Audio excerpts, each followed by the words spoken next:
Duly noted. Mr. President, tomorrow marks an important day in our nation's history, the birth of the United States Air Force. For 73 years, countless brave American women and men have protected our liberty and our homeland from the skies. They've embarked on air combat missions, guarded our bases and missile sites, and they've undertaken heroic rescues. They've flown, fought, and won in the air on behalf of our great country. And this year also marks another important anniversary in my home state, the 80th year of Hill Air Force Base's service to that mission. In 1939, Congress approved the construction of an air depot in northern Utah. The following year, on January 12th, the surrounding community came together and broke ground to create what is now known as Hill Air Force Base. And ever since then, it's played an invaluable role in building up our Air Force and supporting our airmen and women throughout World War II, Korea, Vietnam, and the conflicts we still face today. Tucked between the beautiful Wasatch Mountains on the east and the Great Salt Lake on the west, Hill Air Force Base is today home to 22,000 U.S. military personnel. It's the largest single-site employer in the state of Utah, providing nearly $1.5 billion in jobs each year, with an overall economic impact of about $3.7 billion annually. Hill houses and ensures mission readiness for some of our best and brightest personnel, including the 75th Air Base Wing, the 388th Fighter Wing, and the 419th Reserve Fighter Wing. It's also home to the Ogden Air Logistics Complex, which repairs and maintains some of our most cutting-edge aircraft, including the F-22 Raptor, the F-16 Falcon, the A-10 Thunderbolt II, the T-38 Talon, and of course, the F-35A Lightning II, the most advanced fighter jet in the world. The Air Force Nuclear Weapons Center on Hill has, since 1959, been responsible for supporting the Minuteman Intercontinental Ballistic Missile Program, the ground-based leg of our nuclear triad. Just a short distance west of the base, the Utah Test and Training Range contains the largest block of special use airspace in the continental United States.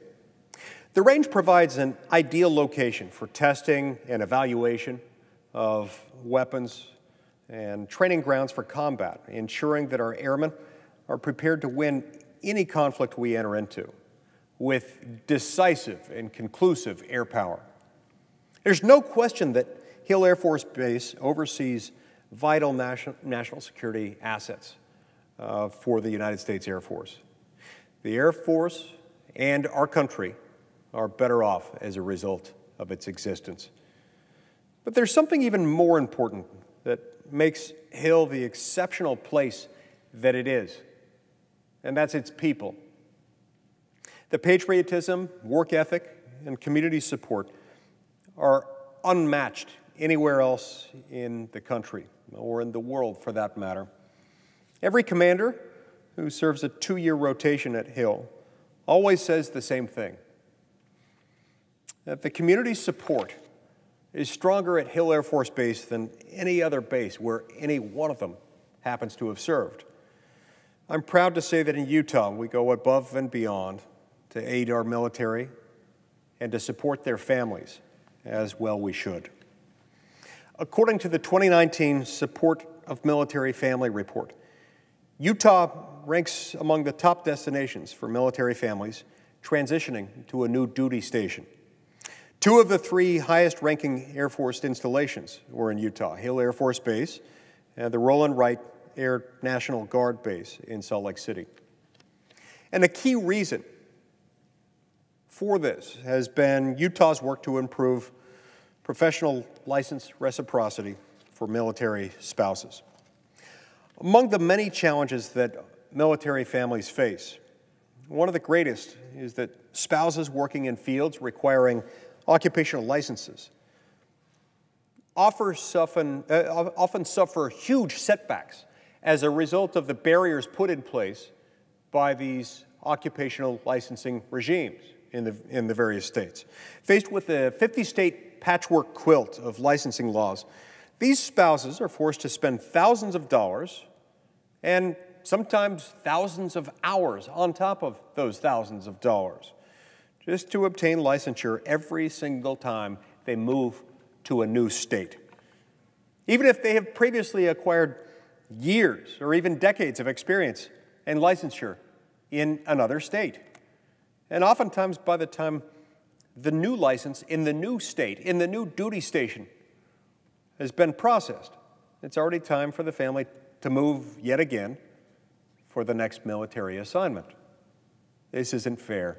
It's not right. It's not how we ought to treat the families of our brave military men and women. The Department of Labor estimates that 13% of military spouses are unemployed. And a more recent Department of Defense study put the rate even higher at 24%. Mr. President, this needlessly and unjustly burdens military members and their families. In some instances, it prevents service members from re-enlisting, and in others, it prevents spouses from entering their desired field in the first place. Thankfully, some states have already taken steps to move forward in the right direction. They've already stepped up to the plate to address this problem in a meaningful way. And in fact, thanks to the diligent work of two prominent Utah lawmakers, Senator Todd Weiler and State Representative Brian Green in Utah, my home state has been one of the first to allow licensure reciprocity for military spouses, as long as they meet certain established criteria. I commend Senator Weiler and Representative Green for their efforts, and I'm encouraged to see other states following the example set by Utah. But the federal government has a role to play here, too. While occupational licensing is a field that's generally controlled by the states, we've got a role to play insofar as the activities of the states, the regulation imposed by the states, ends up impacting our military families. Military readiness and talent retention, as well as movement of our troops across the nation and throughout the world, fall under the oversight responsibilities of Congress. We at the national level should be doing everything in our power to ensure that licensing laws are friendly and flexible, and certainly not hostile to or prohibitive of the activities of military spouses and their families. That is why I'm introducing the Military Spouse Licensing Relief Act. This bill will simply ensure that when service members are relocated on military orders, their spouses can receive reciprocity for professional licenses across state lines, regardless of where within the United States they might be reassigned.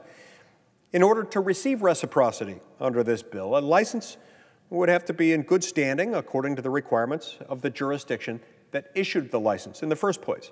And the spouse must still comply with the state's standards of practice, of discipline, and fulfillment of any continuing education requirements. As a state function, protected under principles of federalism and explicitly by the 10th Amendment, the bill does nothing to preempt the state's rightful authority to set licensing standards within each state.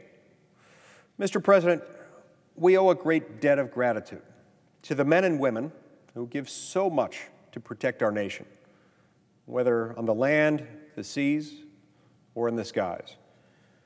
This bill is a simple, just, constitutionally sound solution that will lessen some of the burden placed on them. It won't fix all of the problems. It won't make easy all the sacrifices that are made by our military spouses and their families, but it will make some of it easier. That's the least we can do. As we commemorate the birthday of the Air Force and the anniversary of Hill Air Force Base this week, this bill and passing it is the least we can do for our military and their families. We need to get this passed. I invite all of my colleagues to join me in securing its immediate passage. Thank you, Mr. President. I yield the floor.